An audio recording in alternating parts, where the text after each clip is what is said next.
स्वागत है आपका हमारे चैनल पर। मैं हूं आपके साथ शिप्रा सैनी। पश्चिम बंगाल की मुख्यमंत्री ममता बनर्जी को बड़ा झटका लगा है। एनसीपी प्रमुख शरद पवार का पश्चिम बंगाल का दौरा रद्द हो गया है। आपको बता दें 1 से 3 अप्रैल तक बंगाल में ममता बनर्जी के लिए शरद पवार को चुनाव प्रचार करना था, लेकिन अचानक शरद पवार की तबीयत बिगड़ गई है, जिसके बाद उन्हें अस्पताल में भर्ती कराया गया है और अब उनका पश्चिम बंगाल का दौरा भी रद्द हो गया है, जो अपने आप में ममता बनर्जी के लिए बड़ा झटका है। लेकिन वहीं दूसरी ओर गृह मंत्री अमित शाह और एनसीपी प्रमुख शरद पवार की मुलाकात के चर्चे भी राजनीतिक गलियारों में छाए हुए हैं। महाराष्ट्र में चल रहे इस सियासी घमासान के बीच खबर यह आ रही है कि दरअसल एनसीपी प्रमुख शरद पवार और देश के गृह मंत्री अमित शाह की अहमदाबाद में मुलाकात हुई है। आखिर इस मुलाकात के मायने क्या हैं, ये लगातार सवाल बना हुआ है, क्योंकि जिस तरीके से महाराष्ट्र में सियासी घमासान छाया हुआ है सचिन वाजे की गिरफ्तारी के बाद और पूरा एंटीलिया विस्फोटक केस के बाद, कहीं ना कहीं मुसीबत के जो बादल हैं वो महाविकास अघाड़ी सरकार पर मंडरा रहे हैं। लेकिन इस बीच एनसीपी प्रमुख शरद पवार और अमित शाह की मुलाकात लगातार अब कहीं ना कहीं उद्धव ठाकरे की टेंशन बढ़ाती नजर आ रही है। कहीं शरद पवार उद्धव ठाकरे और पश्चिम बंगाल की मुख्यमंत्री ममता बनर्जी के साथ खेला तो नहीं कर रहे हैं, यह सवाल भी लगातार बना हुआ है।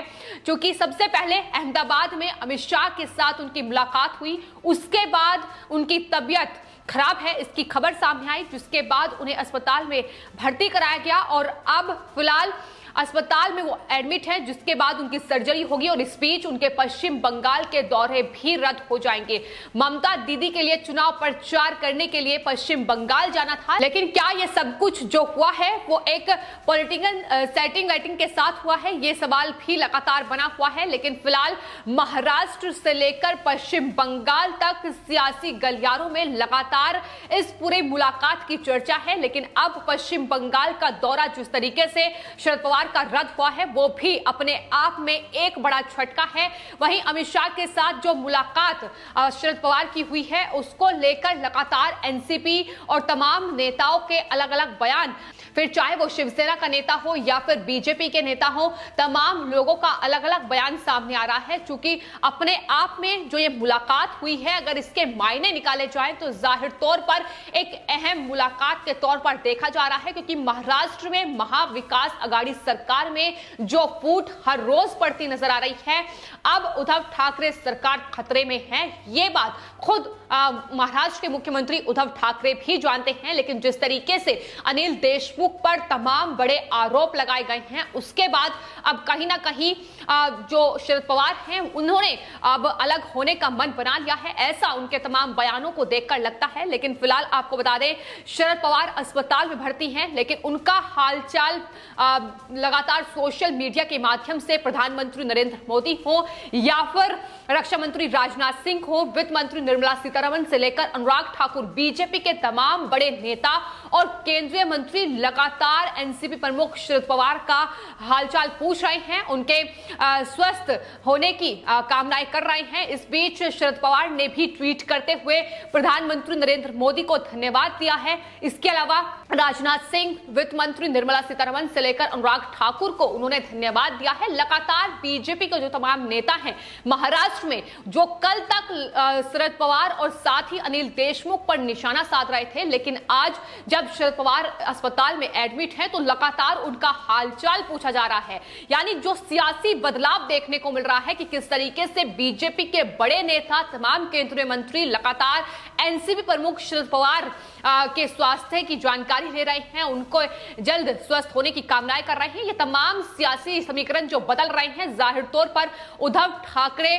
और शिवसेना की टेंशन बढ़ी हुई है। लेकिन इस बीच आपको बता दें उद्धव ठाकरे ने भी जरूर एनसीपी प्रमुख शरद पवार का हालचाल जाना, लेकिन कांग्रेस पार्टी की ओर से ना ही सोनिया गांधी और ना ही राहुल गांधी का एक भी ट्वीट शरद पवार को लेकर सामने आया है, जिसको लेकर अटकलें ये लगाई जा रही हैं कि क्या अब मतभेद जो हैं वो इतने ज्यादा बढ़ गए हैं कि एनसीपी प्रमुख शरद पवार का हालचाल भी पूछना राहुल गांधी जरूरी नहीं समझते हैं। आपको बता दें यूपीए गठबंधन का हिस्सा एनसीपी प्रमुख शरद पवार हैं, एनसीपी है, तो ऐसे में इस गठबंधन को लेकर भी लगातार जिस तरीके से सियासी बयानबाजी होती रही है, फिर चाहे वो संजय राउत के द्वारा की गई हो। संजय राउत लगातार जिस तरीके से ये अपील कर रहे हैं कि यूपीए गठबंधन का जो नेतृत्व है वो शरद पवार के हाथों में सौंपना चाहिए, और उसके बाद लगातार जो मतभेद है वो शिवसेना, एनसीपी और कांग्रेस पार्टी में देखने को मिल रहा है। और महाराष्ट्र में ये महाविकास आघाड़ी सरकार हर रोज कहीं ना कहीं अब कमजोर होती दिखाई दे रही है। भले ही इन तमाम पार्टियों के नेता ये कहें कि दरअसल उनकी सरकार 5 सालों तक चलेगी, लेकिन फिलहाल जो स्थिति है उससे ये स्पष्ट हो जाता है कि सरकार पूरी तरीके से अब खतरे में पहुंचती नजर आ रही है। जिस तरीके से अमित शाह, गृह मंत्री और साथ ही एनसीपी प्रमुख शरद पवार की मुलाकात हुई है। आपको बता दें, शरद पवार को हिंदुस्तान की राजनीति का सुपर सियासी चेहरा माना जाता है। वहीं अगर बात गृह मंत्री अमित शाह की जाए तो उनकी गिनती न्यू इंडिया के पॉलिटिकल चाणक्य के तौर पर होती है। और अगर ये दोनों नेता एक साथ आते हैं तो जाहिर तौर पर कितना बड़ा झटका न सिर्फ उद्धव ठाकरे के लिए होगा, बल्कि तमाम यूपीए गठबंधन से लेकर तमाम विपक्षी दलों के लिए एक बड़े झटके के तौर पर यह काम कर सकता है। तो यही वजह है कि अहमदाबाद में एक कारोबारी गौतम अडानी के घर पर उनकी मुलाकात हुई है।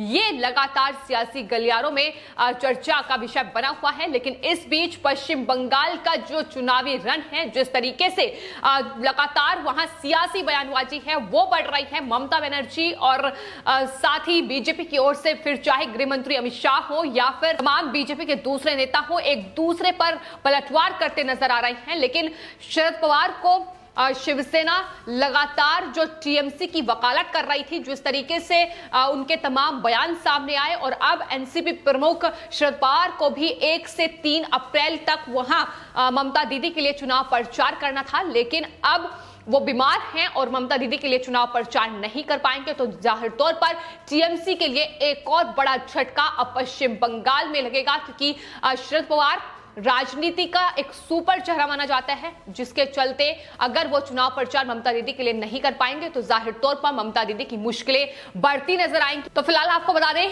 शरद पवार, एनसीपी प्रमुख और साथ ही गृह मंत्री अमित शाह की अहमदाबाद में जो ये मुलाकात हुई है, इसको लेकर जब गृह मंत्री अमित शाह से सवाल किया गया तो उन्होंने जवाब देते हुए कहा है कि वो सब कुछ सार्वजनिक नहीं करेंगे।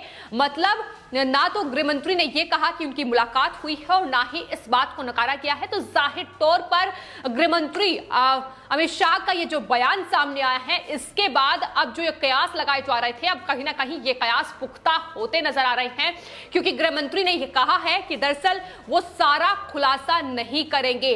तो अगर ये मुलाकात हुई है, या तो ये मुलाकात महाराष्ट्र को लेकर हुई है, या फिर जाहिर तौर पर पश्चिम बंगाल में जो सियासी घमासान विधानसभा चुनाव से पहले छाया हुआ है, उसको लेकर यह मुलाकात हो सकती है। आखिर इस मुलाकात के मायने क्या होंगे आने वाले वक्त में, यह देखना होगा। लेकिन फिलहाल इस मुलाकात के बाद अब महाराष्ट्र में सियासी पारा कहीं ना कहीं बेहद हाई होता नजर आ रहा है।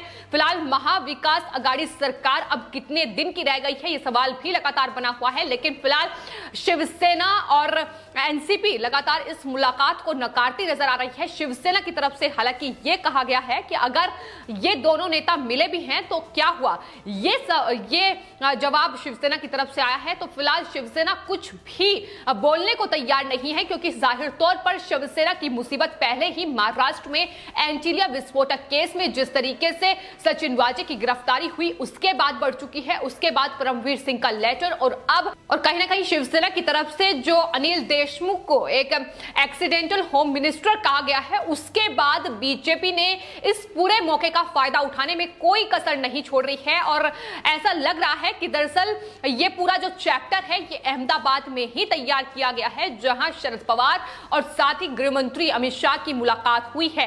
इस पूरे सियासी घमासान के बीच ये मुलाकात बेहद अहम अपने आप में मानी जा रही है।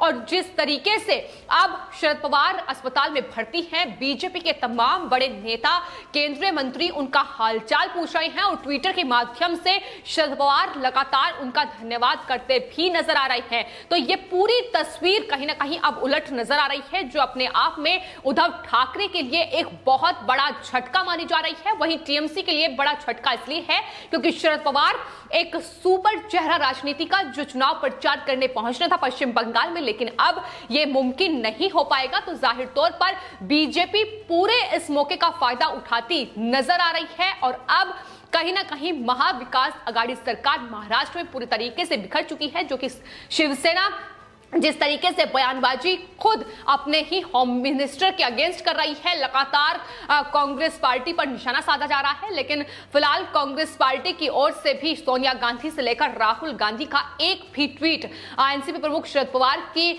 हालत को पूछने के लिए सामने नहीं आया है और यही वजह है कि कहीं ना कहीं पूरा जो सियासी समीकरण है फिलहाल महाराष्ट्र में वो बदलता दिखाई दे रहा है, जिसका फायदा बीजेपी उठाती नजर आ रही है। फिलहाल आपकी इस पूरे मामले पर क्या राय है, हमें कमेंट बॉक्स में जरूर लिखें और चैनल को सब्सक्राइब करें। धन्यवाद।